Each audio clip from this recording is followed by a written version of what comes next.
Hello, everyone, and welcome back to the Van Maren Show on LifeSiteNews.com.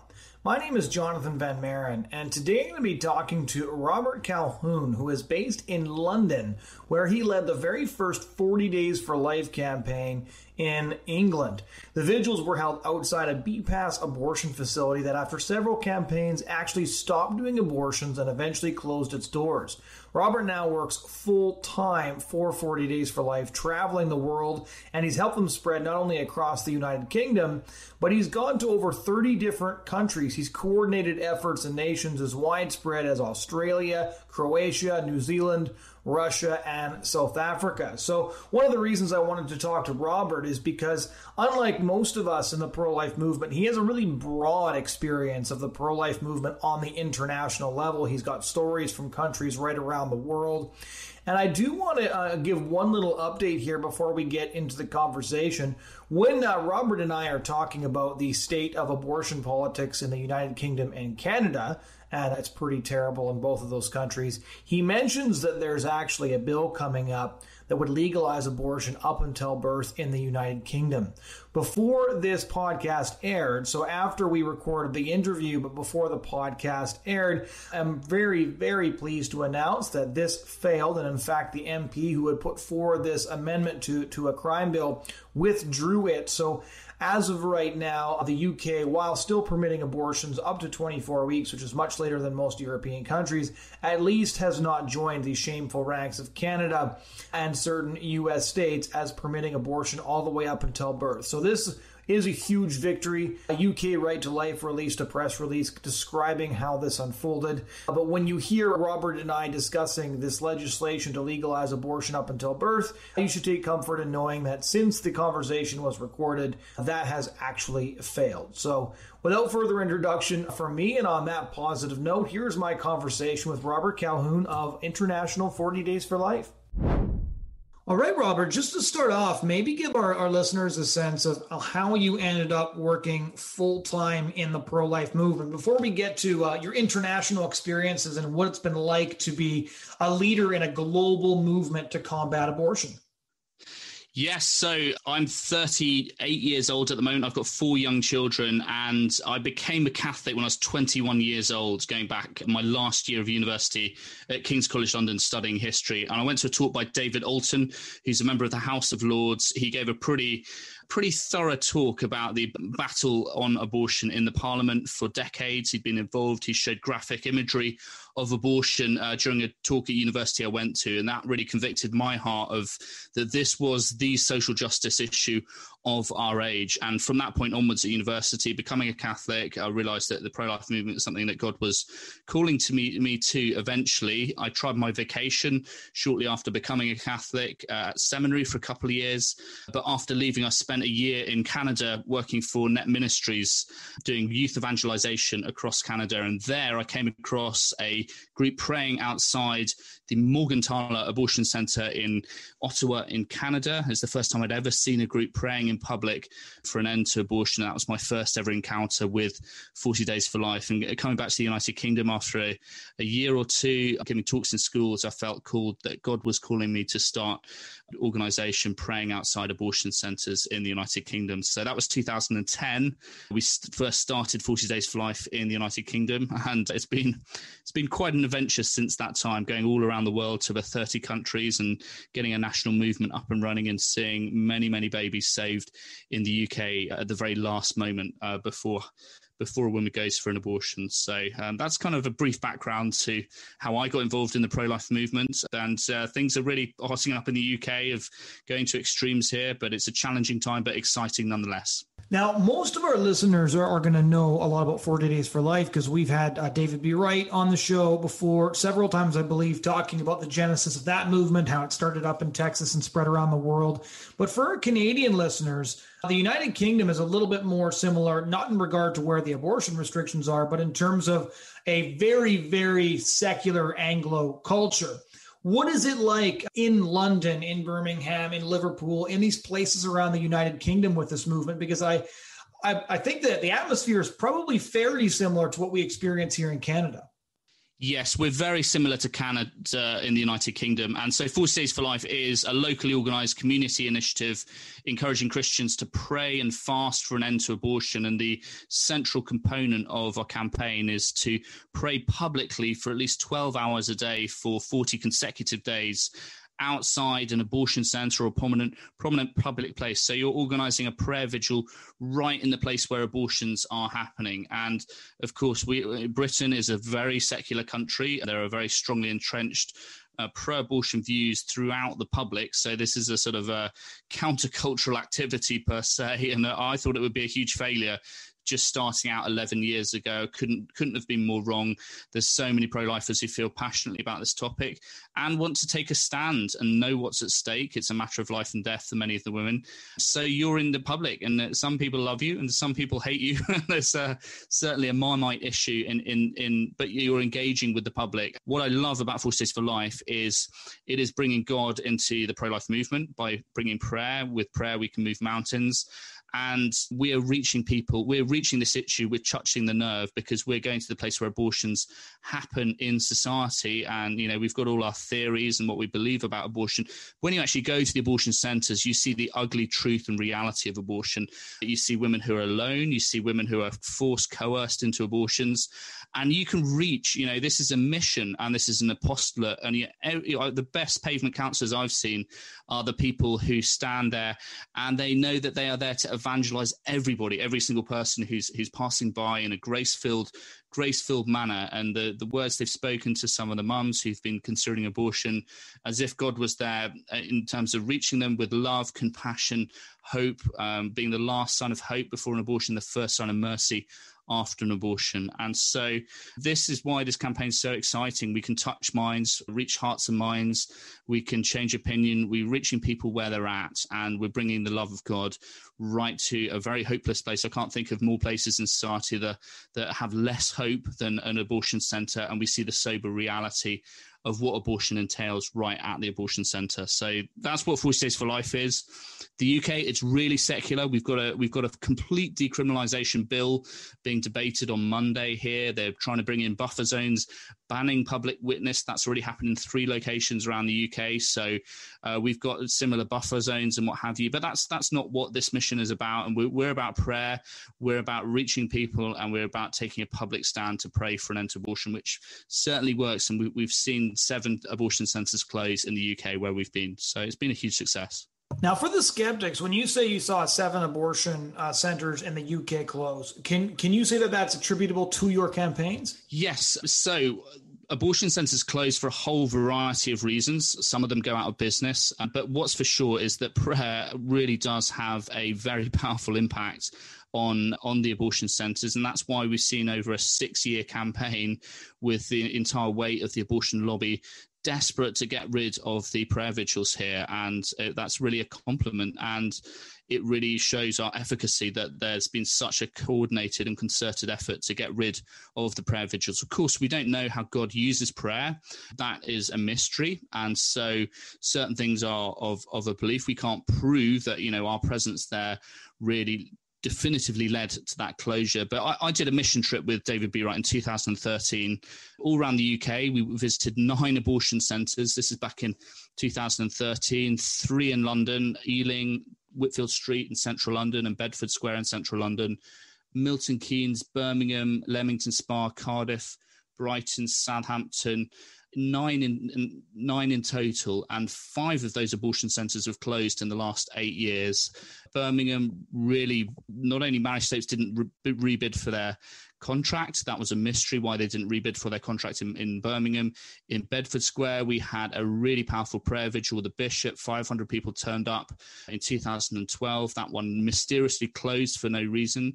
So, it's not that we claim the credit per se, it's just that these centres have closed. This is how God has been at work. We've seen babies saved, we've seen hearts and minds changed, we've seen engagement with the public, and we've really helped Christians grow spiritually as a result of getting involved in prayer vigils. So we've had a great influence in the UK, and I think just keep going. It's a very difficult country here, but we are a pivotal country. We have a lot of international influence in the UK. What's debated in the British Parliament reverberates around the world. So, despite the challenges of the culture of death, where sin abounds, grace abounds all the more. So in terms of being a pro-lifer, being in London, one of the most staunchly pro-abortion cities in the world, it's a great place to be. I want to ask one question actually about the political context in the UK, because most of our listeners won't have heard about this decriminalization bill. So if you could maybe just give us a bit of an outline of what's coming down the pipe. And then I'd love to hear your thoughts also on Prime Minister Boris Johnson, because I know that a lot of conservatives have sort of a knee-jerk support for anybody who's called a right-wing or a conservative or a populist. But my understanding of Johnson is that he's not socially conservative by any stretch. He's been responsible for at least one abortion. That's on public record in a variety of UK papers. There was a big scandal about this back when he was a member of parliament. Would you say that he is neutral, a foe, or a friend of the pro-life movement?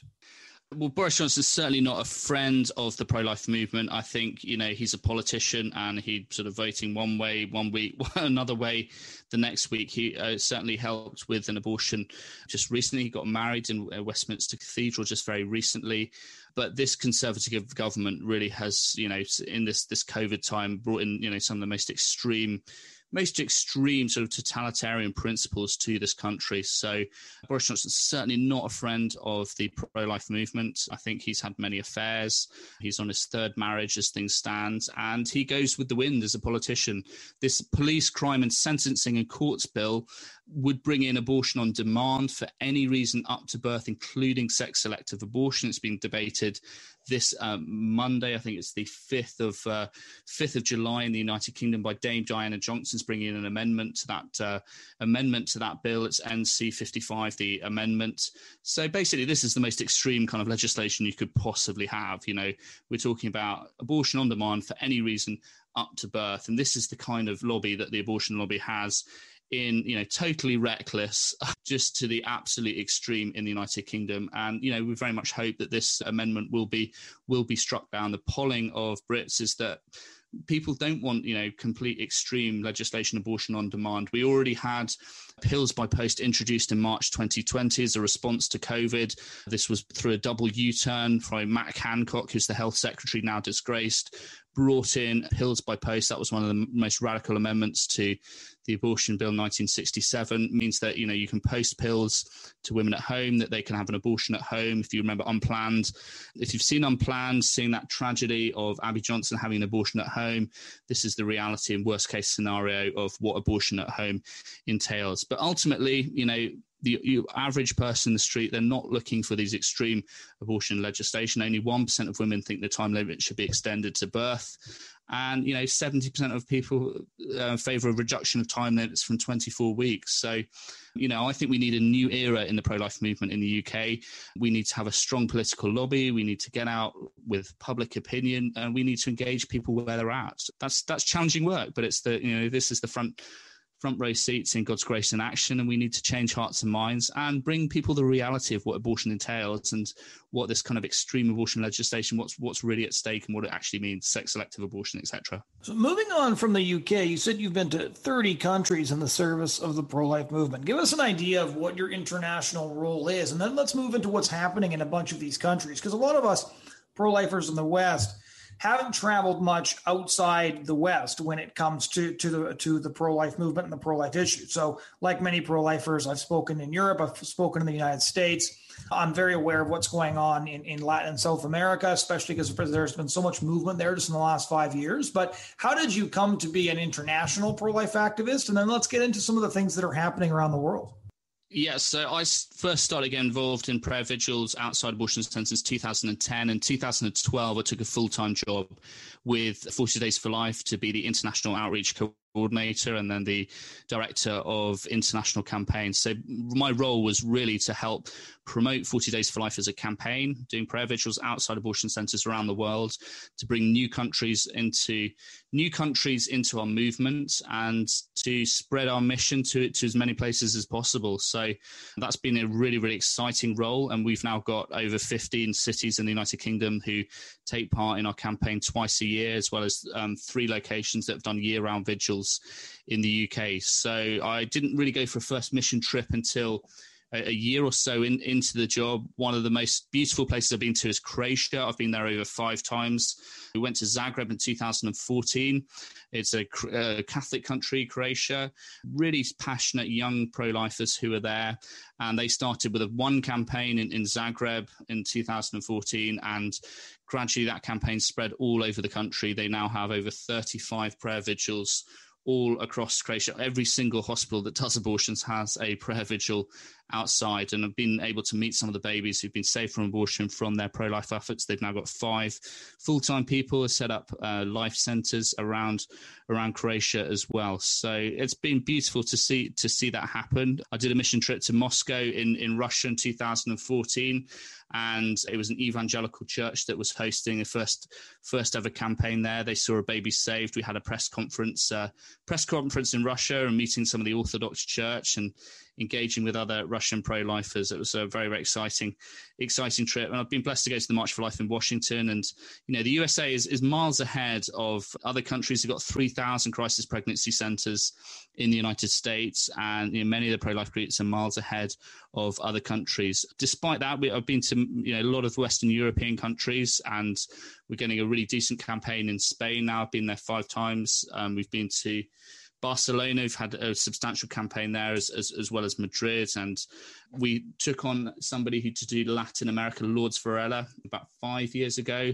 And now our Latin American campaign is really, really on fire. So it was 2015. Colombia's our next strongest country. Pamela Delgado started a vigil in Bogota in Colombia. I haven't traveled there, but we've had many mission trips there. Now we've got a nationwide campaign in Colombia. They do a baby shower kind of once a year. About 25 mums come to the baby shower who've chosen life, who are scheduled for an abortion. In Bogota, the capital, there's about 70 abortion centers in a kind of 4-block radius. Lots of doctor surgeries that are offering abortion there, and there's men standing outside offering free ultrasounds to women in this particular location in Bogota in Colombia. But thanks to the vigils, just get stronger and stronger there each year. We've now got 90 vigils in Mexico. Mexico City abortion is legal there. There's a lot of passion in Latin America. So it's been a really exciting job, and I've been to Africa 7 times in total. And Nairobi was probably the most exciting mission trip. Visited Anne Kiyoko, who now works for Citizen Go full-time as a pro-life activist there. We spoke at the cathedral. We did a witness outside Mary Stopes. I went with Hayward Robinson, who's a member of our staff, who's a former abortionist. So it's pretty beautiful. Anne Kiyoko is an abortion survivor, and Hayward Robinson is a former abortionist. And we were both all praying outside Mary Stopes in Nairobi in Kenya, which temporarily closed after Anne's campaign.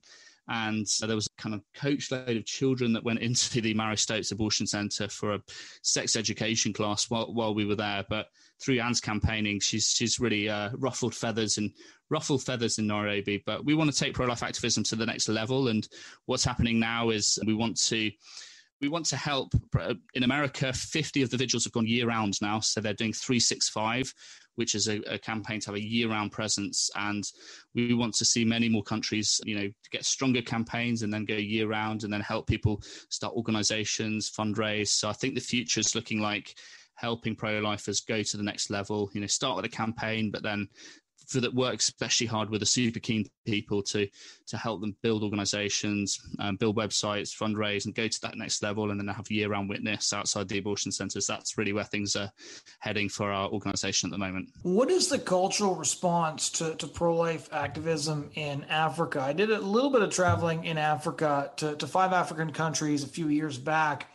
And when I talked about abortion with a lot of the people that I met, even tour guides, they still found the concept horrifying. And like some of them One of them actually said to me, this was in Tanzania, that the sorts of things that happened in the West to babies are things that Africans couldn't even fathom. Do you find that there's a significant cultural difference in how the issue gets addressed there rather than here? Very much so. So in many African countries, there's a very strong public opinion that still, family values, even 80 to 90% pro-life in, sort of top 4 pro-life African countries. So there's a lack of education in many locations. For example, Nigeria's got over 200 million people living there, many of them less than $1 a day. And there's religious extremism that's happening. There's poverty. But in terms of cultural values, it's very much still pro-life values. They're very much like sort of, maybe Britain was in the 1950s in terms of moral values.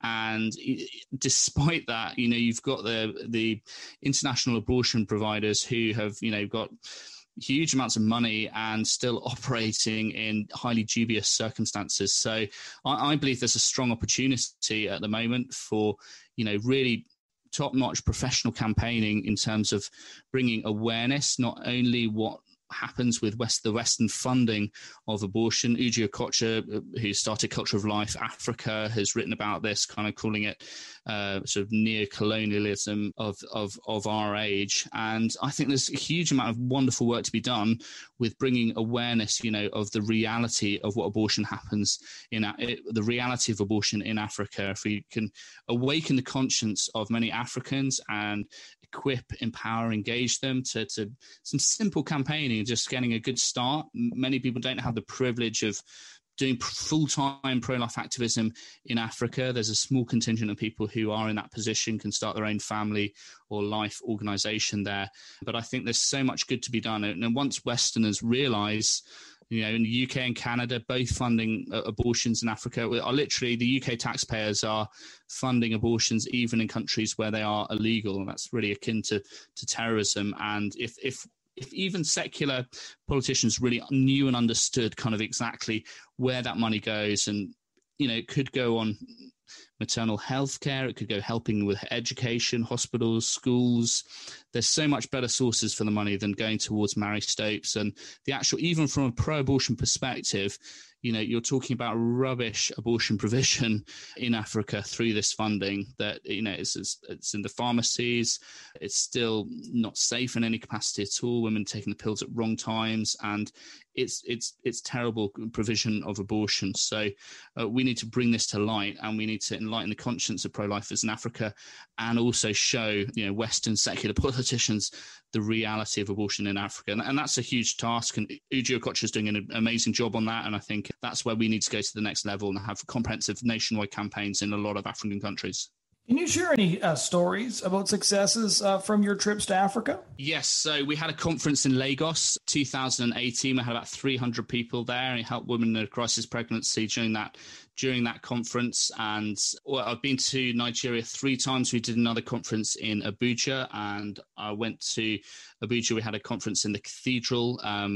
Kelechi was the local leader in Abuja. She started her own pro-life group. She helped about 30 women who were in a crisis pregnancy at the time. And I've always loved going on these mission trips. We did another one to Cameroon, had a pro-life conference there for a couple of hundred people. That was going 2015. And I think, it's really sowing seeds, basically. I see this work as having a front row seat, seeing God's grace in action. Colette Thomas was our leader, who did prayer vigils outside Cape Town, Mary Stopes. She saved several lives there over many years. And I think it's been inspiring. There's so much good work to be done, and we're sowing seeds in these countries. And I look forward to seeing, big spiritual blessings. And, maybe one of these countries we've seen in Zambia, Mary Stopes were thrown out of Zambia during one several years back. We've had a leader in Jos in Nigeria, Maureen. She's saved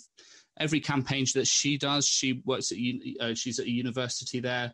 She reaches out, saves several babies every time she does a campaign there. Many girls at the university there in a crisis pregnancy, and the offer of help and getting young people involved in public witness is a powerful act. So there's a lot of growth to be done, and our Latin American campaign's flourishing. And I think thinking how can we grow, how can we get to the next level, and that's something I'm constantly praying about, considering. And how can we engage with more people and improve the quality of their campaigns too. To what extent has your movement managed to establish itself in Asia? So we've just started a campaign in South Korea. They've just registered with us for the autumn campaign. They've already done a video, which is really encouraging. We did have a campaign in Hong Kong going back about 5 years ago.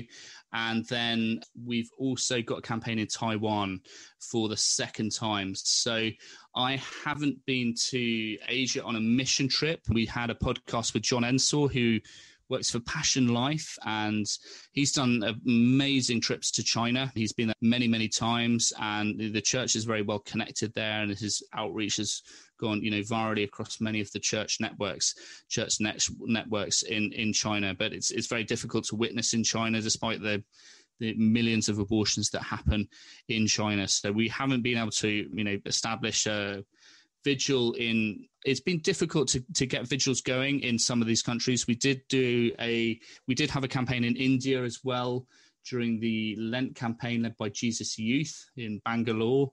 I would love to reach some of the Asian countries a lot more, but there isn't a kind of established culture of prayer vigils outside abortion centers. Nevertheless, 2/3 of the world's population live in Asia, and 2/3 of the world's abortions happen in Asia too. So, there's over 1 million abortions in America, but, depending on which figures you believe, sort of 40 to 50 million abortions worldwide. So how can we reach these countries, and how can we be culturally sort of applicable and engage the imagination of pro-lifers? We've still got much more work to be done in Asia, but we're taking baby steps at the moment. I'd love to have a really good campaign in South Korea. I did see a film, The Dropbox, about a pastor who's helping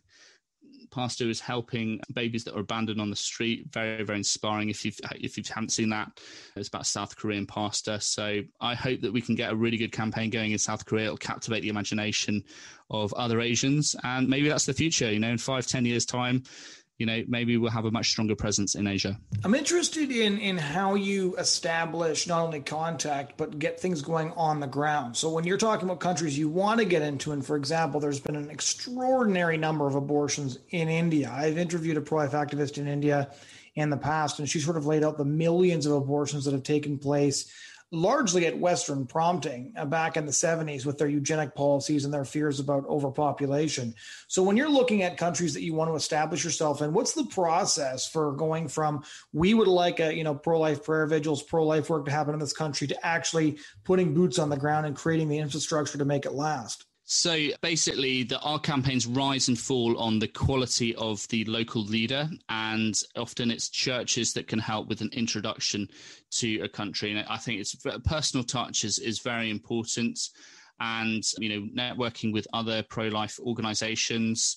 And it's really a personal introduction, but ultimately it's somebody who feels called to lead a campaign. That is when things begin to move for us, and then at that point they register and then go through the training. And it's, if we have somebody who can really bring a local campaign, they've got to have, first of all, the commitment, the passion, the drive. About 30% of our leaders many of them are post-abortive in the United States. Sometimes we've seen that dynamic internationally, somebody who's either been personally affected by abortion or has knowledge of the importance of this topic and a strong passion, a real desire to do something about it. And it's it's not an easy commitment to make, to say, right, I'm going to be the leader and I'm going to lead this effort. We're going to have 500 hours of public prayer, and we need a team. We need to get everybody together. That's a big commitment to make. And, some people have got strong family commitments. They're busy with work. Sometimes it's young people, university students. Sometimes it's people who've retired who've got more time on their hands. I was just down in Brighton in the UK, and it's a retired leader who was there. We had a party to celebrate the abortion centre closing there just a few days ago. And he's retired. He's got a little bit more time on his hands. And it's just amazing to see this abortion centre close. And it's now, the contract's gone to Mary Stopes for his area in Brighton, but amazing to see the BPAS close there. So what we need is people, first of all, they've got to have the passion, the enthusiasm, they've got to know this topic. And secondly, they've got to have the desire to do something about it. And, we have leaders from all walks of life. We have people who are retired sort of army generals in the US. We have university students who are getting involved with pro-life activities for the first time. We have mothers, we have post-abortive men and women who are leaders.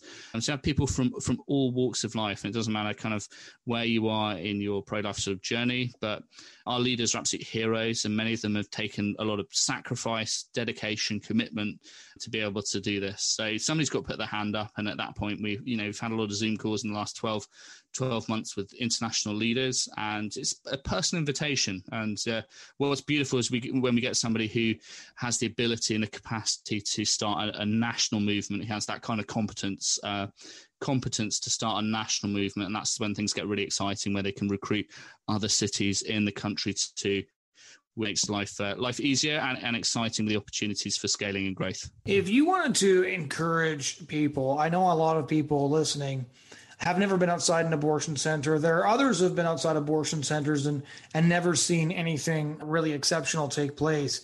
I know that you have many, many stories. David B. Wright shared some of his experiences when he was on the show.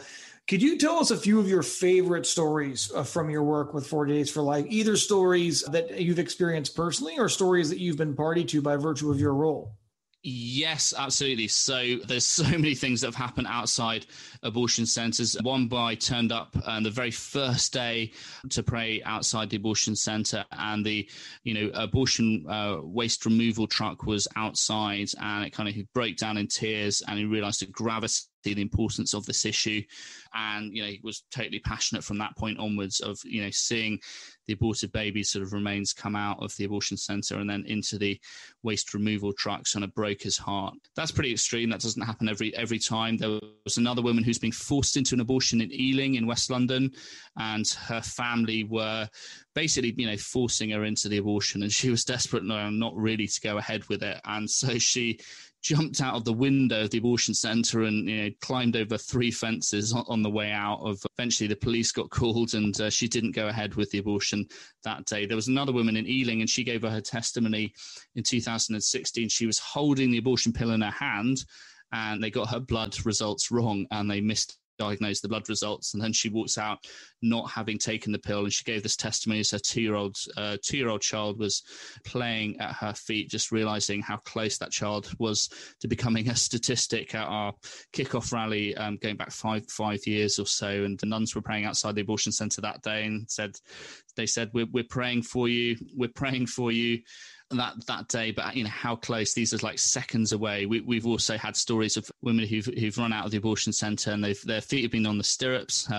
They've run out without their shoes on the very last seconds before going ahead with the abortion. So sometimes there's really close calls. We had a bishop come to pray outside the abortion center in 2012 in London, and we had about 300 pro-abortion protesters turn up to heckle him.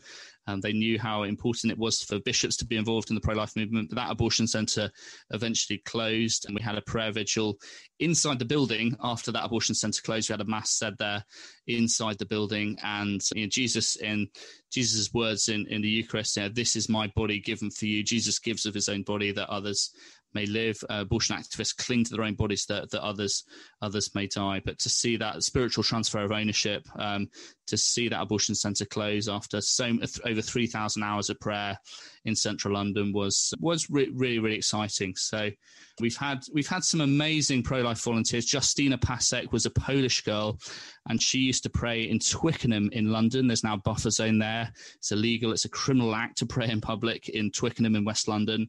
That abortion centre was a late-term abortion centre. The building used to be a nuns' convent in the 1960s. There was a chapel there. They said mass in the building, and now that building's a late-term abortion centre. But she worked there for 5 years, full-time outside that centre, offering help, and every week 1 or 2 women would change their minds. Cumulatively, she's probably saved more lives than anybody else in the country, maybe 500 lives over 5 years or so. Very, very hard work. She's got a lot of abuse, but real example of one of these pavement counsellors who has really done God's work really powerfully and effectively. So There's been other stories where some of the women have, we've heard screams from the building. I just did a video outside Mary Stopes in central London where our first vigil ever was, which has recently closed. Half the abortions are happening at home with pills by post during the sort of COVID time, and that means that some of these busy abortion centres are only getting half the women coming that they normally would have, and so many of the larger centres have closed. But this Mary Stopes in central London, this was the first ever family planning centre in the UK. In Hollywood, in Holloway, it started in 1921 and then moved to central London, I think 1926 or so. Mary Stopes was a eugenicist. There's a blue plaque on the wall to see this iconic flagship abortion centre close. After we've had 11 years of prayer vigils there is a pretty remarkable thing to see happen. We had one volunteer who thought that the prayer vigil was inside the building, and so she turned up and sort of went into Mary Stopes and was asking around all the staff, probably walked into all the rooms there looking for the prayer vigil, and of course didn't have a clue that a prayer vigil was actually outside, and the staff eventually kicked her out after some time. So there's always some kind of shenanigans that have happened as well. We had the police called on us about 100 times outside Bedford Square in central London, and some of the nuns who were pavement counsellors were very hard there, and they really stood their ground, and they were told to move away, and they managed to hold their ground very well indeed. So we've had so many great volunteers. One of them used to do an all-night prayer vigil. In one of the vigils, we had a round-the-clock prayer vigil for 24 hours in Whitfield Street, Mary Stopes, outside. And one prayer volunteer used to do the all-night vigil, and then in the morning, he would come to, he didn't have a mobile phone or anything, a cell phone. He would come to the morning vigil at the other abortion centre, a real sign of sacrifice. We used to think this guy was an angel.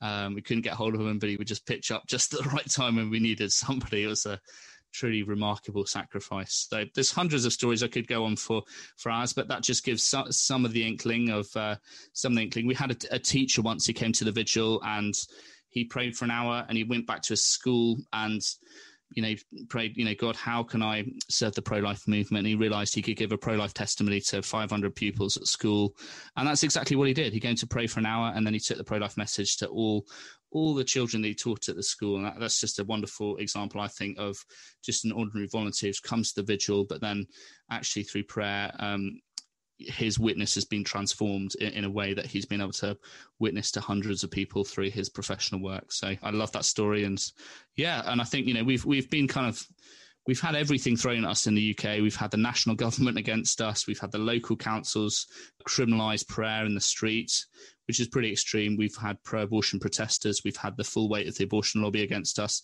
the media, public opinion. We've had abuse, etc. But throughout all of that, God has shown that, this is a battle of hearts and minds. It's about saving lives. It's a ministry where you can save lives every single day. Every single day, there's an opportunity to save lives through doing pavement counselling, doing it well. The spiritual graces are tremendous. So long may this witness continue in the UK until we see an end to abortion. On seeing an end to abortion, are you optimistic about the future of the pro-life movement? Because this is obviously a movement where you see the worst and the very best of human nature. And if you had to encourage somebody, how would you encourage them by describing the state of the pro-life movement in the West and elsewhere? Yeah, so, on the one hand, in the UK, things have never been worse. We've got this decriminalisation. We're on the verge of having a national ban of prayer vigils, and we actually had a prayer vigil 500 metres from the abortion centre in Ealing, and we saw 2 babies saved from that 40 days campaign. So, yes, things are bad, and they are really bad. And we've also had pills by post here last year. So we've got the most extreme sort of situations here. So, yeah, from that perspective, things are really bad. We've had civil liberties trashed during COVID, very hard to sort of publicly meet during that time. Things are really bad. I wouldn't sort of downplay that in any capacity whatsoever. But you think about China, 23 million abortions a year there. It's just kind of, the scale is unfathomable.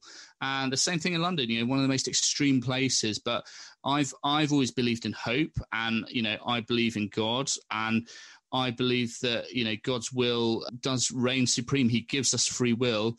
and he gives us the capacity to do good. And wherever there is bad things happening, there is a flip side to that. We've just had one of the former Mary Stopes international workers who has extreme, lots of experience of Mary Stopes, and seeing what Abby Johnson's done for the pro-life movement. She's helped 500 people leave. She's had a Hollywood film.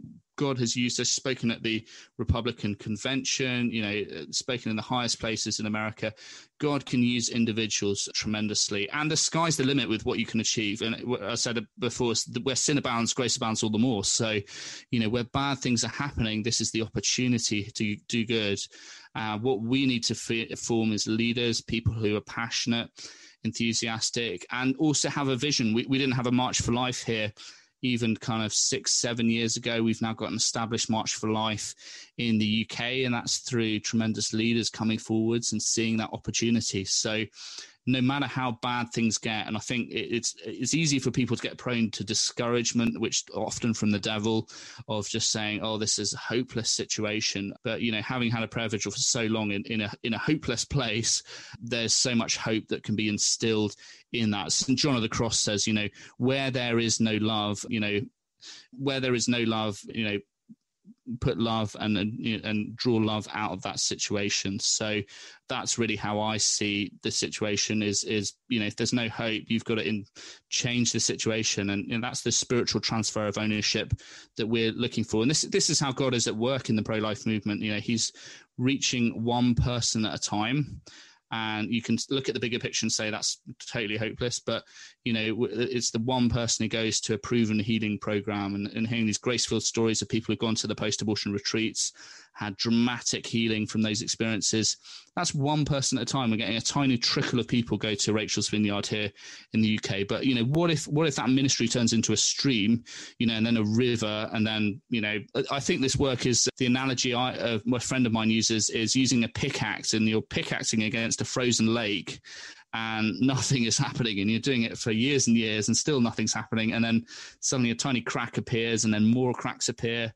Before you know it, the entire ice lake is about to change. The green movement, the homosexual movement, they're both mainstream now. And 10, 20 years ago, they were right on the periphery of society. So it just shows how quickly change can happen for any campaign here and now. Communication's never been more immediate, more fast. You just don't know when you're going to hit a lot of traction. And Gandhi said, first you get ignored, then you get ridiculed, then you get persecuted, and then you win. And I've seen that happen on the local level, and then you need to see it happen on the regional level, and then the national level, and then the international level. So do not despise small beginnings. Look at the Berlin Wall closing, the Berlin Wall coming down at the end of the 1980s. Like, people have said, that's never going to happen. Or the end of communism after 80 years, people have said, that's never going to happen. But it kind of can come out of nowhere. So that's why I have hope. And God, he's the author of life and love. He has everything in his hands. And Fatima talks about an era of peace. We just don't know what is ahead for us. We might have persecution. We might hit a tremendous era. But the best thing is, we can give it our best, be open to God acting in and through us. And when we do that, that's the whole point of 40 Days for Life. Final question. Where can people get in touch with you and look at your work? If you go to our website, 40daysforlife.com, my email is robert@40daysforlife.com. So on our website, we have all the information about 40 Days if you want to get involved in the campaign, some of the stories. We've got a podcast we've been doing for 6 years. We've got a magazine as well, and we're looking to grow. We're always looking for new leaders, for people to get involved. We had 567 campaigns around the world in Lent of 2021, and we're hoping for more in the autumn. So keep growing, keep building, and before you know it, we're going to go up to the next level as an organization. Robert, thank you so much for taking the time to talk about all this with us. Thank you so much indeed.